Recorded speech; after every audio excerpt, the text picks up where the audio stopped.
sukses Tisa. Halo Nur. Tisa sini. Oke, makasih. Tisa boleh tengah. Nah, Cantik banget. Ini ujian. oh iya. Boleh tengah. Yuk, sini dulu yuk. Kanan boleh, Dinda kanan. Oke, tengah kiri ya. Tengah izin, tengah. Ini dulu. Diagonal, izin sini. Ceng, mati rumah nonton. Oke, yuk. Bang, izin Bang. Oh iyalah, harus. Geseran dong, geseran. Geseran. Geseran. Yuk. Gogok lagi ya di tengah.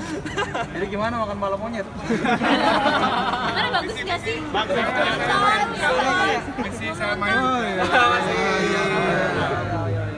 Ya Papa Ayo pada kemana nih nggak sih? Oke, ya bisa gimana nih? Bentar. Belum. Gimana aja tuh?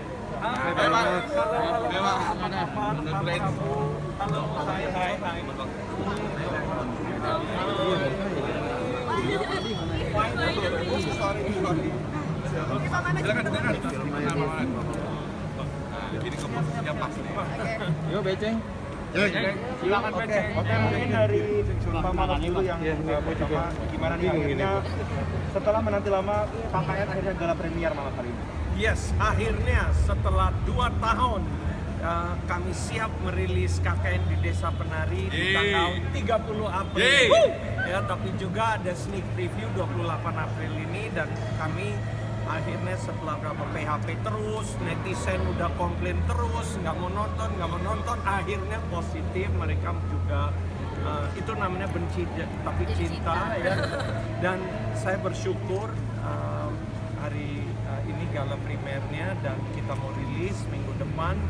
Ya ini tanda-tanda yang positif dan timingnya juga sangat bagus ya, hari Lebaran ya, tepat momentum liburannya panjang ya, mudah-mudahan semua ada hikmahnya setelah 2 tahun mundur dan akhirnya baik. Perbedaan signifikannya apa tuh? Yang uncut, versi uncut dan yang non uncut? Oke. Selain durasi tentu Iya saja. pasti durasinya beda sekitar 8 menit. Uncut dan cut bedanya ini. Jadi netizen fans KKN di Desa Penari yang dari Twitternya, fans Twitter, fans YouTube, fans buku, mereka komen adegan kapak tilas khususnya ya dan lain-lain itu jangan dibuang, biasa kan film gak berani expose adegan itu. Jadi kami di sini mikir kalau kami taruh adegan yang khususnya yang di kapak tilas itu harus 17 tahun ke atas. Nanti gimana penonton yang umur 13 atau kadang 10-11 tahun yang berani nonton juga dengan bimbingan orang tua, mereka mau nontonnya nggak ada pilihan. Dan itu jadi berat. Jadi kami mempunyai strategi, saya berpikir gimana nih, bikin 2 versi. Ya, di sana kita ngomong sama LSF, Badan Sensor Film, dan mereka pertama bilang kami tidak pernah lakukan 2 film serentak, kalau mau angkatnya nanti. Saya bilang nggak bisa Pak, kalau kita masukin cut version fans kecewa, jadi strateginya 2 supaya ada pilihan. Jadi ini menarik sekali, ada beberapa bioskop yang mau tayangkan 2 versi, ada bioskop yang milih 1 versi. Nah ini jadi pilihan bioskop, kan tiap daerah punya market dan tahu maunya apa. Jadi itu strategi kami, itu pemikiran kami. Jadi itu extra cost dari MD. Tapi saya pikir udahlah waktunya, saya pengen cukup bikin fansnya happy dan masyarakat yang sisa penonton yang ada kesempatan bisa nonton. Bedanya berapa menit nih Pak antara yang angkat dan yang cut? 8 menit, lumayan. Jadi orang nonton yang cut dulu mungkin penasaran yang angkat lebih cepat. Ini untuk pertama kalinya MD melakukan strategi untuk merilis 2 versi film di yang sama. Saya kira di Indonesia pertama kali ada yang rilis begitu serentak. Mungkin di dunia saya belum pernah lihat 2 versi dalam hari yang sama, momen yang sama. Biasanya kan extended version, director's cut. Ini rilisnya barengan pertama kali. Nah, mungkin dari Tisa sendiri gimana Tisa melihat sekarang akhirnya mengadakan gala premier setelah 2 tahun lebih? nggak sabar banget, soalnya aku tuh ibarat kayak bukan sebagai pemain aja tapi sebagai netizen nih, nungguin KKN kapan sih tayang gitu. Akhirnya dikasih kesempatan tayang, bersyukur banget. Semoga ekspektasi para pembaca ya di awal pada tahun 2019 dulu itu bisa tersampaikan sih, mudah-mudahan. Amin. Bisa dibilang kan ini film mistis ya, film horor. Nah katanya Kak Tisa sendiri punya pengalaman saat syuting, katanya sempat demam, sempat Itu mah kecapean kali ya. mengalami gangguan-gangguan. Apa benar? Kayaknya aku rasa di syuting film KKN di Desa Penari bukan cuma aku doang sih yang kena pengaruh si mistisnya, tapi ada Kanida juga ya. Iya, jadi kayak hampir semua pemain gitu karena terbawa nih vibes horornya ke dalam kehidupan aslinya gitu sama kita sebagai pemain gitu. Jadi memang kan setnya serem banget, terus kita juga sering syuting di waktu malam hari gitu yang memang benar-benar menurut aku sih secara pribadi ya kayak kebawa di skenario-nya yang seserem itu sih. Mungkin boleh kamu rasain apa aja? Apa sih yang kamu rasain? Apa yang dirasain mungkin dari Kak Tisa sama Kak Adida Thomas mungkin? Boleh di-sharing sedikit mungkin? Seneng ya? Seneng. Gimana? Kok seneng? Enggak, yang Ya, tapi bener sih kayaknya emang semua talent di KKN di Desa Penari pasti merasakan hal mistis sama seperti Pak Prabu ya kan? Oh ya? Pak Prabu merasakan. Saya yang membawa mistisnya memang. Ya, waktu itu emang ada kejadian aku sempat ada blackout sedikit jatuh gitu mungkin karena kecapean juga, tapi kita juga sedang syuting di area yang cukup berbahaya ya waktu itu dan adegannya juga cukup serem. Zona merah.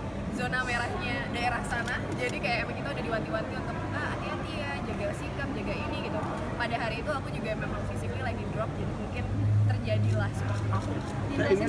Jatuh pingsan, blackout sebentar. Sangat menjiwai karakter. Itu karena kecapean atau karena pengaruh aja itu? Katanya. Ya karena aktingnya memang bagus aja mas. tapi yang pertama kalinya mengalami mistis dari Kak Adinda sendiri apa seperti apa mungkin? Iya sih kayaknya yang pertama kali. Waktu itu juga sempat ada beberapa kali di lokasi kayak lampu jatuh, lampunya gelantungan kayak goyang-goyang, tapi itu kayaknya masih normal ya kayaknya. Kalau dari Kak Tisa sendiri seperti apa mungkin mengalaminya apa? Boleh di-sharing. Mengalaminya benar-benar justru bukan pada saat proses syutingnya sih, tapi ketika udah selesai syuting pas di hotel itu aku sempat mungkin ada kecapean juga, ngomong sendiri nggak jelas lalu ngigo kalau kata orang orang Ini jagoan. Satu bait dong. satu baik dong. Porsi komedinya kan minim tadi tuh ya? Itu dari naskahnya atau emang Bang Fajar sendiri? Karena memang asik banget nih Bang, makasih udah nanya. Akhirnya ada yang nanya ya.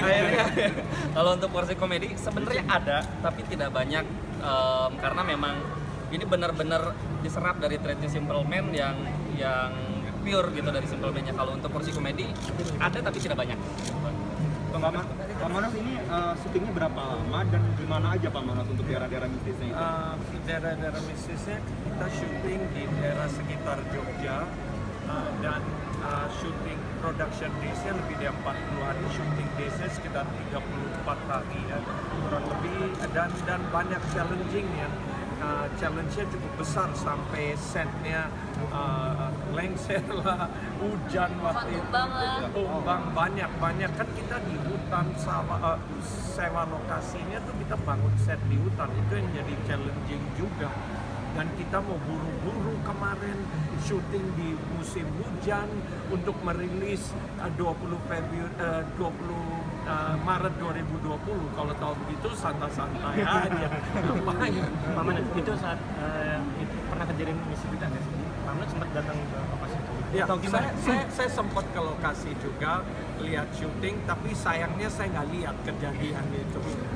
Pastinya selama 2 tahun cukup puas. Terus ada revisi termasuk revisi yang cut itu atau ada revisi terus dari soundnya dari semuanya? Jadi menarik sekali itu. 2 tahun kan udah kami simpan aja. Kami itu film itu setelah kita delay DCP-nya tidak ada hanya satu orang yang pegang. Segitu takutnya saya, segitu traumanya saya sampai nggak mau kita kasih liatin orang review dulu. Terus sebulan yang lalu kita nonton lagi dan ada rubah strategi cut-nya gimana, re-edit lagi, baru kita mixing ulang, ada beberapa editing yang kita rubah. Bakal bawa di festival Pak? Ya, seperti kalau memang layak Ya, kita kan gini, saya festival kan nggak jadi target. Kalau Anda merasa kalau memang ini pantas ya why not. Kalau dapat kesempatan kami ya. Tapi kan saya punya target untuk penonton. Nah ini sang sutradara. Kan teman-teman. Tersangkanya ya, silakan ditanya. Dinda sendiri ekspektasi jumlah penonton? Nah, ekspektasinya udah gini ada ya. COVID. Kalau lihat sih ya, kayak Kukira Kau Rumah terakhir tahun ini 2,2 juta penonton. Jadi kan itu di pandemi level 3. Jadi kalau sekarang menurut saya sih konten bagus harusnya bisa. Ya, ini kan kita nggak tahu posisinya kayak apa. Ada beberapa film juga, ada film barat. Jadi ada 4 film besar di sini. Mudah-mudahan kalau ini diterima baik, ya siapa tahu memecahkan rekor baru. Ya itu harapan saya dan menurut saya ini film punya isi. Saya nonton lagi kayak nggak bosan.